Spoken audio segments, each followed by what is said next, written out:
Hey everyone, welcome to CLAT point and let's start आज का the Hindu news discussion. सबसे पहला आर्टिकल देखो, न्यूज़पेपर का आया है, कंट्रोवर्शियल है। एग्जाम का तो कोई पर्सपेक्टिव नहीं है, बट कंट्रोवर्शियल क्या है कि देखो, आपको सभी को पता होगा कि चलो एक क्वेश्चन है मेरा क्विज पे, आप वीडियो को पॉज करके जवाब दे देना क्योंकि नेक्स्ट स्लाइड में तो इसका आंसर ही मिल जाएगा।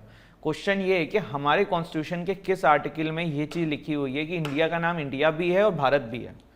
आई थिंक मुझे जो लगता है कि ऐसे एक दो ही कंट्री होंगे पूरे वर्ल्ड में जिसमें दो नाम प्रेफर करे गए कॉन्स्टिट्यूशन के द्वारा।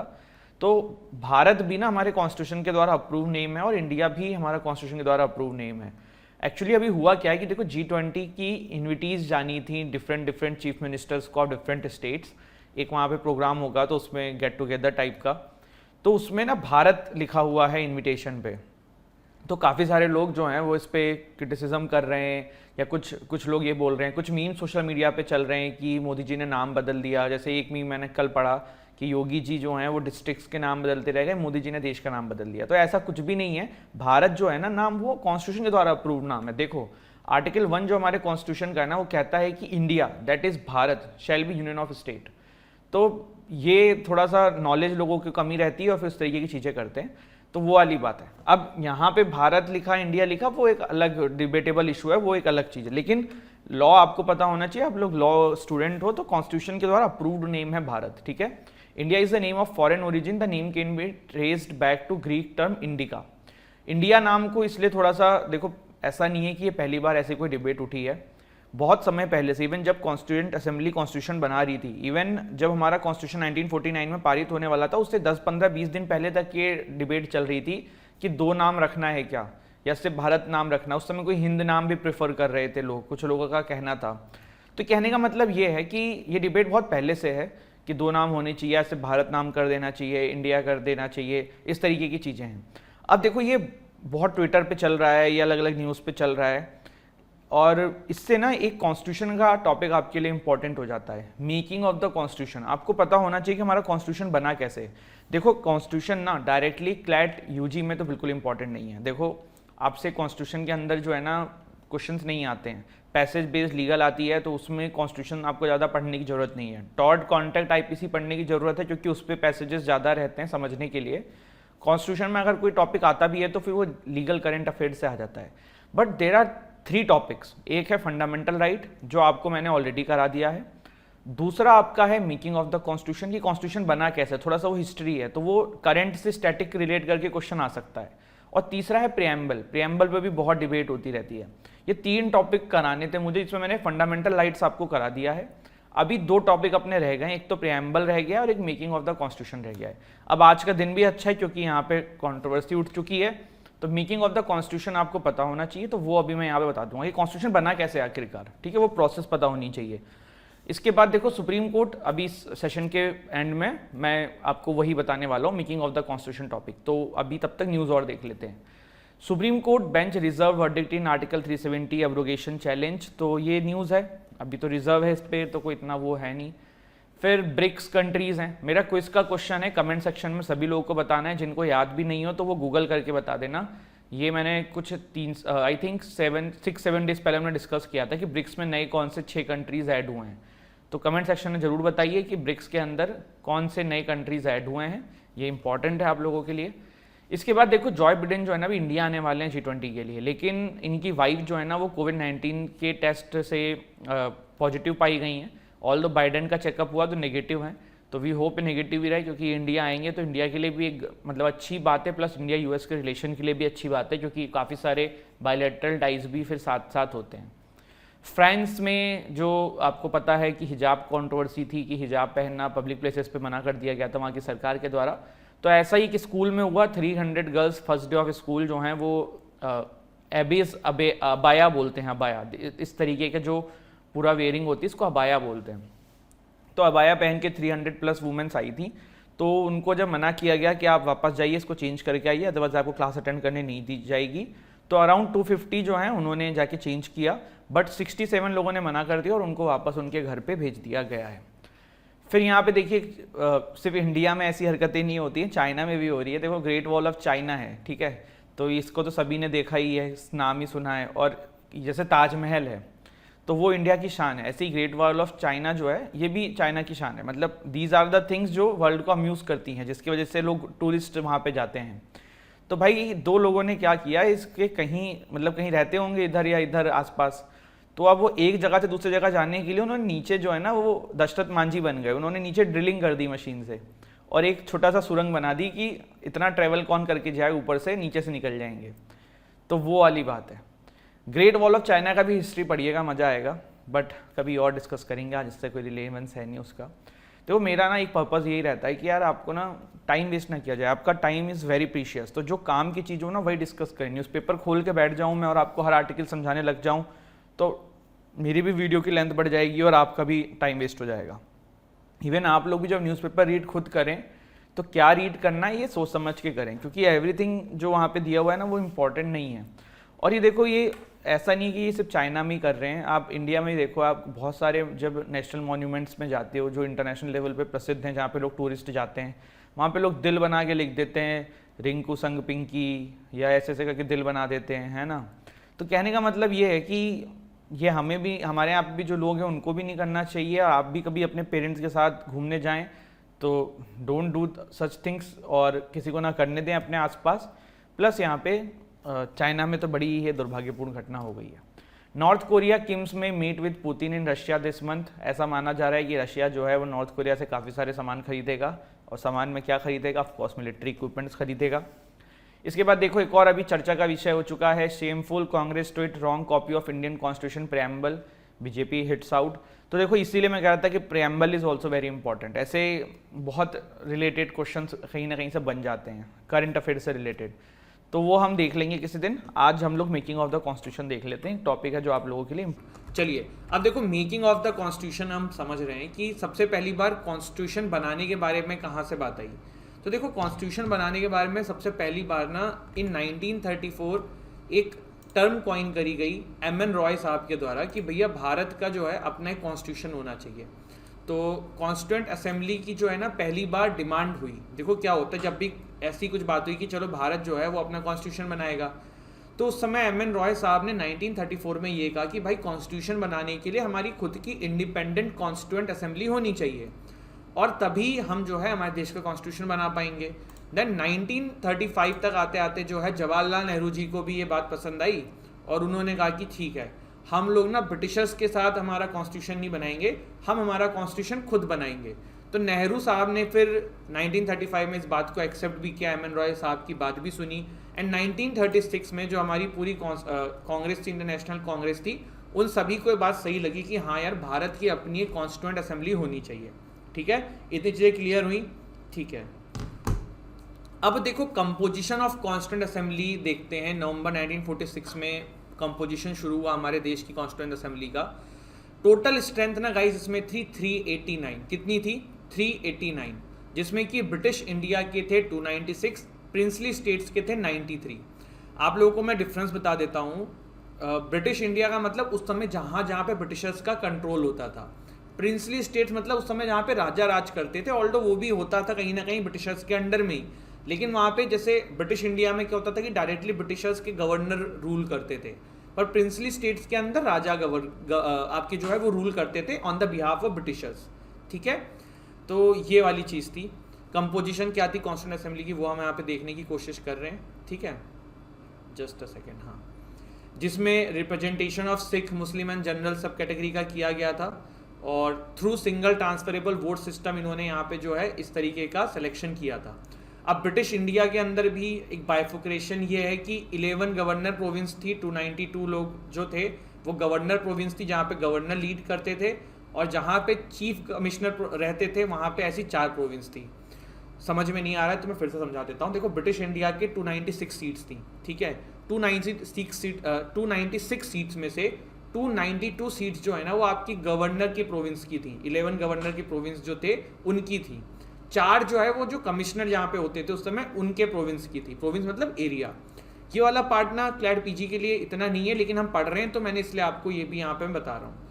Through single transferable vote system जो है वो यहाँ पे आपका जो है इसका पूरा का पूरा आपका जो है ये इलेक्शन हुआ था। ठीक है, इसके बाद देखिए guys, prime minister Modi ji यहाँ पे क्यों लिखा हुआ है और नॉमिनेटेड क्यों लिखा हुआ है, मैं आपको ये समझा रहा हूँ कि ये क्वेश्चन आ जाता है एग्जाम में, आपके भी फंस सकता है, क्लैट पीजी में भी फंस सकता है।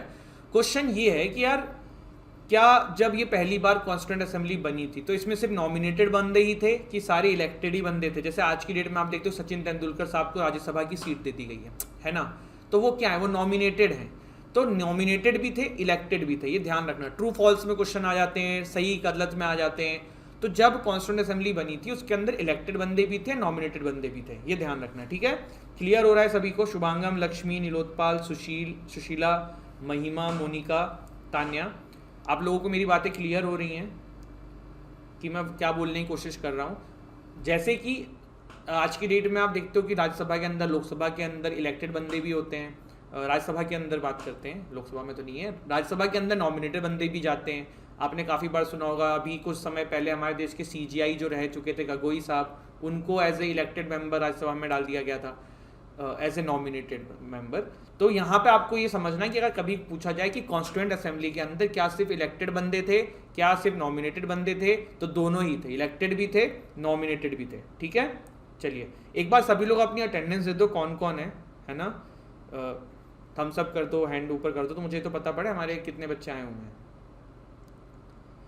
तो Nilotpal is here, Shubhangam is here, एक थम्स अप कर दो, यस लिख दो, whatever you want. Just I want to know कि हमारे कितने बच्चे देख रहे हैं session. Sushila is here, okay, ठीक है।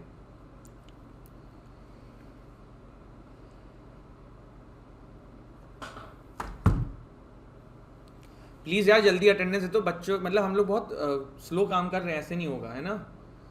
Rajshree is here, Ritansh is here, Lakshmi is here, Shubhangam is here, ठीक है, Swastik is here, Monika is here, okay, ठीक है, ठीक है। बाकी लोग भी अपने अटेंडेंस दीजिए, तब तक मैं आगे बढ़ाता हूँ गाड़ी, है ना। इसके बाद देखो किस तरीके से सीट्स थी।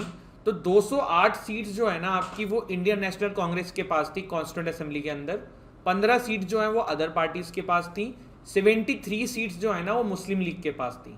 फिर से मैं बोल रहा हूँ, इंडियन नेशनल कांग्रेस के पास आपकी 208 सीट्स थी, अदर पार्टीज के पास 15 सीट्स थी, एंड आपकी what is the name of this party, all India Muslim league के पास 73 सीट्स थी, ठीक है। क्लियर हुआ इतना? कोई डाउट, कोई समस्या नहीं होनी चाहिए, ठीक है। इसके बाद Mahatma Gandhi was not part of constituent assembly, same Jinnah sahab was also not a part of the constituent assembly.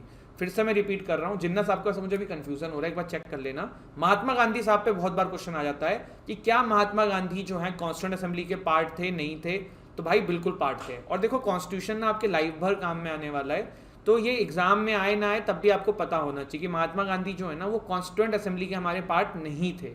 ये बात आपको क्लियर होनी चाहिए आपके दिमाग में, ठीक है। अब वर्किंग क्या हुआ, देखो मुस्लिम लीग ने बाइकआउट कर दी थी कॉन्स्टिट्यूएंट असेंबली, क्योंकि मुस्लिम लीग का ये कहना था कि हमें अपना एक इंडिपेंडेंट स्टेट चाहिए, हम हमारा अलग कंट्री चाहते हैं, ठीक है। तो इसलिए वहाँ पे प्रॉब्लम देखने को मिली थी, तो पूरी की पूरी मुस्लिम लीग ने इसको बाइकआउट किया था। मीटिंग जो है वो 211 मेंबर्स के द्वारा अटेंड करी गई थी। सचिनंदा सिन्हा जो हैं, he was the first temporary president of आपका कॉन्स्टिट्यूएंट असेंबली। बाद में Rajendra Prasad also elected as the president of this constituent assembly. तो फर्स्ट प्रेसिडेंट जो है राजेंद्र प्रसाद थे, बट टेम्परेरी प्रेसिडेंट पूछे तो सचिनंदा सिन्हा थे। HC मुखर्जी एंड VT कृष्णचारी जो थे वो वाइस प्रेसिडेंट हमारे देश के पहले बनाए गए थे, ठीक है। चलो फिर देखिए क्या था, objective resolution was passed which provided for territory of India option to princely states to achieve power to people safeguard to minority sovereignty on Jan 22, 1947। यही ऑब्जेक्टिव रिजोल्यूशन बाद में हम देखते हैं क्या बन जाता है गाइस, प्रेएम्बल हो जाता है। तो बेसिक चीज़ें थी, ये सब हमने पहले भी देखा हुआ है, आपको पता ही है। देखो मेजर कमिटीज़ के नाम आपको पता होनी चाहिए, कभी कभी फंस जाता है एग्जाम में। तो देखिए यूनियन कॉन्स्टिट्यूशन की कमेटी जो है पंडित जवाहरलाल नेहरू जी के अंडर में थी। यूनियन पावर की कमेटी जो है वो भी जवाहरलाल नेहरू जी ने अपने पास पोर्टफोलियो रखा था। ड्राफ्टिंग कमेटी का पोर्टफोलियो BR अम्बेडकर साहब के पास था। प्रोविनिशियल कमेटी का पोर्टफोलियो सरदार पटेल साहब के पास था। Rules and procedure committee Rajendra Prasad ji के पास थी। स्टेट्स की कमेटी जो है पंडित जवाहरलाल नेहरू जी ने अपने पास रखी थी। देखो कमिटीज़ बहुत सारी बनी थी, पर मैंने कुछ आपके लिए इंपॉर्टेंट कमिटीज़ के नाम लिखे हैं जो आ जाते हैं एग्जाम्स में, अपने को पता होने चाहिए, ठीक है। इसके बाद देखिए 1947 में इंडिपेंडेंस एक्ट आया हमारे देश में। तब क्या हुआ, कॉन्स्टिट्यूएंट असेंबली को ना 2 भागों में डिवाइड किया गया। एक था कॉन्स्टिट्यूशनल वर्क करने वाला, एक था लेजिस्लेटिव वर्क करने वाला। जब हमारा देश आज़ाद हुआ इंडिपेंडेंस एक्ट के दौरान, कॉन्स्टिट्यूएंट असेंबली को 2 भाग में इन्होंने डिवाइड किया। पहला इन्होंने कहा कि कॉन्स्टिट्यूशनल वर्क करेगा, दूसरा जो है इन्होंने कहा लेजिस्लेटिव वर्क करेगा। कॉन्स्टिट्यूशनल वर्क जो करेगा गाइस, उसको हेड कर रहे थे राजेंद्र प्रसाद जी, और जो लेजिस्लेटिव वर्क करेगा उसको हेड कर रहे थे जीवी मावलंकर साहब। ये क्वेश्चन फंस जाते हैं, पता होना चाहिए। कॉन्स्टिट्यूशनल वर्क जो है वो राजेंद्र प्रसाद जी ने किया, लेजिस्लेटिव वर्क जो है वो जीवी मावलंकर साहब ने किया, ठीक है। आए ना आए, पढ़ सब रहे हैं तो सब कुछ पता होना चाहिए, ठीक है। कुछ और फैक्ट्स हैं जो एग्जाम में कभी कभी आ जाते हैं। नेशनल फ्लैग हमने कब अडॉप्ट किया, 22 जुलाई 1947 को। नेशनल एंथम हमने कब अडॉप्ट किया, 24 जनवरी 1950 को। नेशनल सॉन्ग हमने कब अडॉप्ट किया, 24 जनवरी 1950 को। राजेंद्र प्रसाद जो हैं वो फर्स्ट प्रेसिडेंट भारत के बनते हैं, ठीक है। इतनी चीज़ें सभी को क्लियर है, कोई डाउट, कोई समस्या?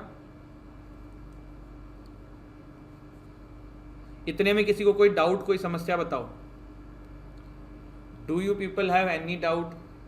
अभी कोई डाउट चल रहा है, कोई प्रॉब्लम चल रही है, कोई परेशानी चल रही है?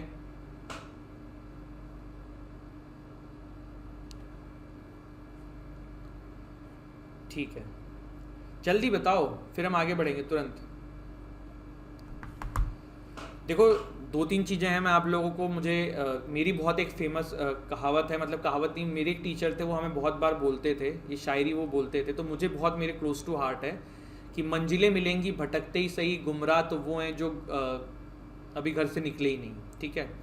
तो कहने का मतलब ये है ना कि मेहनत आप सभी कर रहे हो, बहुत अच्छी बात है। जो नहीं कर रहा है ना, अभी भी कर लो, 2-2.5 महीने हैं क्लैट पीजी के एग्ज़ाम में। इसके बाद अगर ये 10-5 दिन और आगे हो गए ना, नहीं होगा। जो भी लाइफ में करते हो, पार्टी, जो भी मस्ती, जितनी भी जिम्मेदारियाँ आपने उठा रखी हैं, किसी लड़के की, किसी लड़की की, अब तो सब चलता है, तो सब जो भी आपने जिम्मेदारी उठाई हुई हो, उस जिम्मेदारी को अपने लाइफ में जो भी डिस्ट्रैक्शंस हैं, जो भी चीज़ें हैं, सब 1.5-2 महीने के लिए त्याग दो। एक बार अच्छे कॉलेज में चले जाना, एक बार क्लैट का पेपर दे लेना, फिर जो करना है करना, लेकिन अब ना अपना जो भी हाईएस्ट पोटेंशियल है वो लगा दो। ये नहीं होना चाहिए कि एग्ज़ाम के बाद आप लोग ये कहो कि यार काश पढ़ लेता, 500 रैंक ऊपर हो जाती। और एक एक नंबर से ना, आपको मैं बता रहा हूँ, 500-800 रैंक क्लैट में खिसकती है, एक एक नंबर से। 62 अगर मार्क्स लाए हो, 63 मार्क्स लाए हो, 3-4 कॉलेज का अंतर आ जाएगा। तो बहुत इंपॉर्टेंट है। देखो पीएसयू तो हमारा टारगेट है ही है, पीएसयू भी आधे नंबर से आपका रह जाएगा। प्लस अगर आप टॉप 5 एनएलयूज सोच रहे हो, जो वही सोचना ही चाहिए, उसके बाद तो एनएलयूज सब बकवास हैं। टॉप 5 एनएलयूज सोचना है अपने को, और टॉप 5 एनएलयूज में जाना है। प्लेसमेंट चाहते हो, आपकी लाइफ चेंज होना चाहते हो, कुछ चाहते हो कि कुछ अलग हो जाए ज़िंदगी में, तो वो टॉप 5 एनएलयूज में होगा। एनएलएसआई का कैंपस देख लो, टॉप 5 एनएलयूज का कैंपस देख लो, और जो नीचे के एनएलयूज हैं अभी वो बन ही रहे हैं, तो वहाँ जाके करने से अच्छा तो फिर जहाँ कर रहे थे वहीं कर लेते, है ना। तो पूरा पोटेंशियल आपके पास जितना है उतना लगा दो। बाकी मैं तो हूँ ही आप लोगों के साथ, you know how to reach me, और कोई भी दिक्कत हो मेरे साथ आप कभी भी पूछ सकते हो, बात कर सकते हो, ठीक है। बट उसके लिए आपको भी अपने एंड पे पढ़ाई करनी पड़ेगी, तो वो बहुत ज़रूरी है।